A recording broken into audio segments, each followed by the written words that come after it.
छत्रपती संभाजीनगर शहरात चेन स्नॅचिंगच्या घटना कमी होण्याचं नाव घेत नाहीये।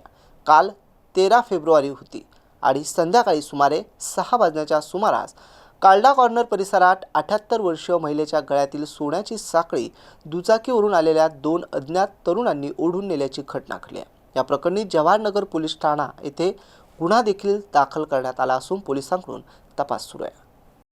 मिळालेल्या माहितीनुसार रणजित नगर परिसरात रहिवाशी आणि सेवानिवृत्त शिक्षिका वीणा काशीराव देशमुख या नेहमीप्रमाणे संध्याकाळी फिरायला गेल्या होत्या। घरी परत येत असताना 2 अज्ञात इसम मोटारसायकलवर त्यांच्याजवळ आले आणि सुरुवातीला आरोपींनी त्यांना पत्ता विचारण्याचा बहाणा केला। त्यानंतर अचानक मागून येत त्यांच्या गळ्यातील सुमारे 80,000 रुपये किमतीची 1 तोळ्याची सोन्याची साखळी जबरदस्तीने ओढून ते घटनास्थळावरून पसार झाले।